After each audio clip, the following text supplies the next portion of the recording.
Voting system ಪ್ರಕಾರ 18 ವರ್ಷ ಬಂದು ಅಡಲ್ಟ್ಸ್, ಬಟ್ ಸೈಕಾಲಜಿ ಪ್ರಕಾರ 25 ವರ್ಷ ತನಕ ಅವರು ವಯಸ್ಕರು. ಆ 18 ವರ್ಷದೊಳಗಡೆ ಇರೋ ಮಕ್ಕಳಿಗೆ ನೀವು ಏನೇ ತೋರಿಸಿ ಅದು ಅವರು ಈಸಿಯಾಗಿ ಅಡಾಪ್ಟ್ ಮಾಡ್ಕೊಳ್ತಾರೆ. ಬೇಕಾದ್ರೆ ನೋಡಿ, ಟ್ರೆಂಡ್ಸ್ ಫಾಲೋ ಮಾಡೋರು ಅವರೇ. ಅಂದ್ರೆ ಕಲಿಯೋ ಶಕ್ತಿ ಇರುತ್ತೆ. ಸೊ ಎರಡು ತಿಳ್ಕೋಬೇಕು. ಕಲಿಯೋ ಶಕ್ತಿ ಚೆನ್ನಾಗಿರುತ್ತೆ ಅಂದಾಗ ಕೆಟ್ಟದ್ದು ಕಲಿತಾರೆ, ಒಳ್ಳೇದನ್ನು ಕಲಿತಾರೆ. ಅಪ್ಪ ಅಮ್ಮ ಇಬ್ರು ಕೆಲ್ಸಕ್ಕೆ ಹೋಗ್ಬೇಕಾದ್ರೆ ಮಕ್ಕಳ ಜೊತೆ ಇರೋದು ಬಹಳ ಇಂಪಾರ್ಟೆಂಟ್. ಕಿರ್ಚೋದು, ಜಗಳ ಮಾಡೋದು, ಜೋರ್ ಮಾಡೋದು, 4 ವರ್ಷದ ತನಕ ಏನೇನ್ ನಡೆಯುತ್ತೋ ಅದು ಆ ಮಕ್ಕಳ ಕಾನ್ಶಿಯಸ್ ಗೊತ್ತಾಗಲ್ಲ, ಬಟ್ ಸಬ್ ಕಾನ್ಶಿಯಸ್ ಅಲ್ಲಿ ಇರುತ್ತೆ.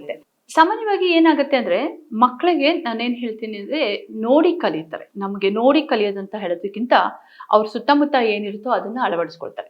ಇಲ್ಲಿ ನಾವು ತುಂಬಾ ಇಂಪಾರ್ಟೆಂಟ್ ಒಂದ್ ವಿಷಯ ಅರ್ಥ ಮಾಡ್ಕೊಳ್ಬೇಕಾಗಿರೋದು ಚಿಕ್ಕ ವಯಸ್ಸಿಂದ. ಅಂದ್ರೆ ನಾವೆಲ್ಲ ಏನ್ ಹೇಳ್ತೀವಿ, ನಮ್ಮ ವೋಟಿಂಗ್ ಸಿಸ್ಟಮ್ ಪ್ರಕಾರ 18 ವರ್ಷ ಬಂದು ಅಡಲ್ಟ್ಸ್, ಬಟ್ ಸೈಕಾಲಜಿ ಪ್ರಕಾರ 25 ವರ್ಷ ತನಕ ಅವರು ವಯಸ್ಕರಲ್ಲ. ಯಾಕಂದ್ರೆ ಅವ್ರ ಬುದ್ಧಿ ಬೆಳೆದಿರಲ್ಲ. ನಿಜ.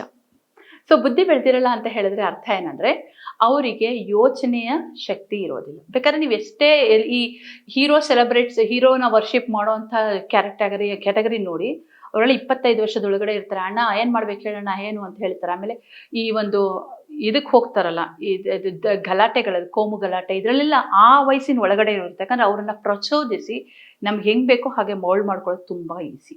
ಇದು ಯಾಕೆ ಈ ವಿಷಯ ಹೇಳ್ತಾ ಇದ್ದೀನಿ ಅಂತ ಹೇಳಿದ್ರೆ, ಸೊ ಈ ಚಿಕ್ಕನ್ನಿಂದ ಅವ್ರು ನೋಡ್ತಾ ನೋಡ್ತಾ ನೋಡ್ತಾ ನೆಗೆಟಿವ್, ಅದೇ ಪಾಸಿಟಿವಿಟಿ ಕಡಿಮೆ, ಪಾಸಿಟಿವ್ ಆಗಿರೋ ವಿಷಯಗಳನ್ನ ಅಳವಡಿಸ್ಕೊಳ್ಳೋದು ಕಡಿಮೆ, ನೆಗೆಟಿವಿಟಿ ಏನೇ ಇದ್ರು ಅಂದ್ರೆ ಋಣಾತ್ಮಕ ವಿಷಯಗಳು, ಈ ಋಣಾತ್ಮಕ ವಿಷಯಗಳು ಏನಿರುತ್ತೋ ಅದನ್ನ ಅವರು ಈಸಿಯಾಗಿ ತಗೊಳ್ತಾರೆ. ಇವಾಗ ನಾವು ಆದಾಗ ಅಂದ್ರೆ 25 ವರ್ಷ ಆಗ್ತಾ ಆಗ್ತಾ ನಮಗ್ ಬರೋಂತಹ ವಿಷಯಗಳು ನಿಜಕ್ಕೂ ಸರಿನಾ, ಇದನ್ನ ನಾವು ಮಾಡ್ಬೋದಾ ಬೇಡವಾ, ಇದನ್ನ ನಾವು ತಗೊಳ್ಬಹುದಾ ಅನ್ನೋದೊಂದು ವಿಚಾರನ ಮಾಡ್ತೀವಿ ನಾವು. ಸೊ ಬಟ್ ಈ ಒಂದು ವಯಸ್ಸಿನವರು ಅಂದ್ರೆ ಅದರಲ್ಲೂ ಒಂದು 18 ವರ್ಷದ ಒಳಗಡೆ ಇರೋ ಮಕ್ಕಳು ಮತ್ತೆ 25 ವರ್ಷದೊಳಗಡೆ ಹಂಗೆ ತಗೊಳ್ಳೋಣ. ಆ 18 ವರ್ಷದೊಳಗಡೆ ಇರೋ ಮಕ್ಕಳಿಗೆ ನೀವು ಏನೇ ತೋರಿಸಿ ಅದು ಅವರು ಈಸಿಯಾಗಿ ಅಡಾಪ್ಟ್ ಮಾಡ್ಕೊಂಡು ಹೋಗ್ತಾರೆ. ಬೇಕಾದ್ರೆ ನೋಡಿ, ಟ್ರೆಂಡ್ಸ್ ಫಾಲೋ ಮಾಡೋರು ಅವರೇ ಫಸ್ಟ್. ಯಾವುದೇ ಟ್ರೆಂಡ್ಸ್, ಅದೇನು ಓಮ್ ಅಂತ ಬರ್ಕೊಳ್ಳೋದಾಗ್ಲಿ, ಅಥವಾ ಅವ್ರು ಯಾರೋ ಒಬ್ಬನ ಹೇರ್ ಸ್ಟೈಲ್ಸ್, ಏನ್ ಬೇಕಾದ್ರೂ ಅದನ್ನ ಅವ್ರು ಅಲ್ಲೇ ಸಿನಿಮಾದ ಯಾವುದೇ ಒಂದು ಶೈಲಿ ಇರುತ್ತೆ. ಫ್ಯಾಷನ್ ಸಹ ಅವರಿಂದ ಫಸ್ಟ್ ನಮ್ಗೆಲ್ಲರಿಗೂ ಗೊತ್ತಾಗುತ್ತೆ, ಫ್ಯಾಷನ್ ಸ್ಟೈಲ್ಸ್ ಹೆಣ್ಮಕ್ಳಿಂದ ತಗೊಂಡ್ರೆ.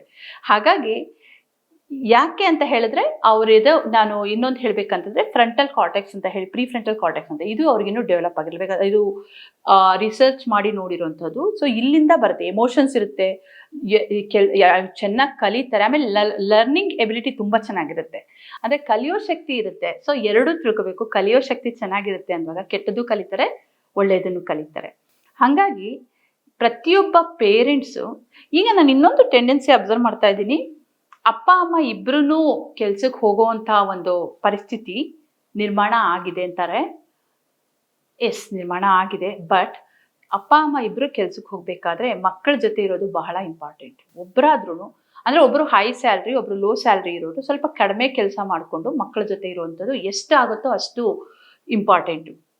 ಇಲ್ಲ ಅಂದ್ರೆ ಮಕ್ಕಳನ್ನ ಸಾಮಾನ್ಯವಾಗಿ, ಇದು ಒಂದು ಉದಾಹರಣೆ ಕೊಡಕ್ಕೆ ಇಷ್ಟಪಡ್ತೇನೆ. ಯಾವಾಗ ಅಂತ ಹೇಳಿದ್ರೆ, ನಾನು ಒಂದು 6-7 ವರ್ಷದ ಮುಂಚೆ ಒಂದು ಹುಡುಗಿ ಬಂದ್ಲು.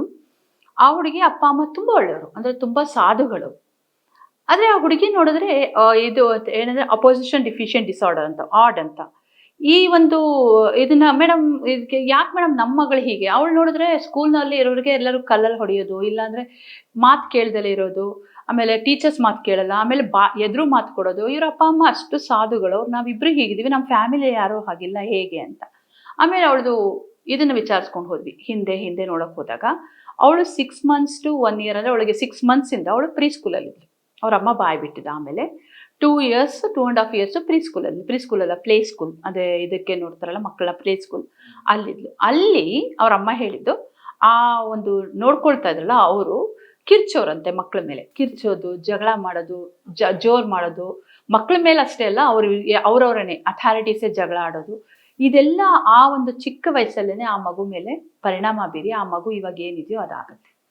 ಹಾಗಾಗಿ ನೀವು ಪ್ಲೇ ಸ್ಕೂಲ್ಗೆ ಸೇರಿಸ್ತೀರಾ, ಅನಿವಾರ್ಯ ಕಾರಣಗಳಿಂದಾದರೂ ಎಲ್ಲಿ ಸೇರಿಸ್ತೀರಾ ಅಲ್ಲಿ ಹೇಗಿದೆ ವಾತಾವರಣ ಅನ್ನೋದು ನೋಡೋದು ಬಹಳ ಇಂಪಾರ್ಟೆಂಟು. ಯಾಕಂದ್ರೆ ಸಾಮಾನ್ಯವಾಗಿ ಏನಂದ್ಕೋತಾರೆ, 2 ವರ್ಷ ತನಕ ಏನೂ ಗೊತ್ತಾಗಲ್ಲ, 3 ವರ್ಷ ತನಕ ಏನೂ ಗೊತ್ತಾಗಲ್ಲ ಅಂತ.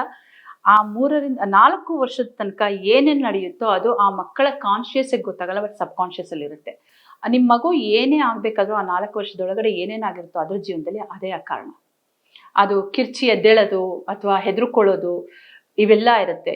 ಸೊ ಹಾಗಾಗಿ ಇದು ತುಂಬಾ ಇಂಪಾರ್ಟೆಂಟ್. ನಿಮ್ಮ ಆ ಮಗುವಿಗೆ ಯಾವ ರೀತಿ ಬಾಲ್ಯ ಕೊಡ್ತೀರಾ ಅನ್ನೋದು ಸಹ ಇಂಪಾರ್ಟೆಂಟ್.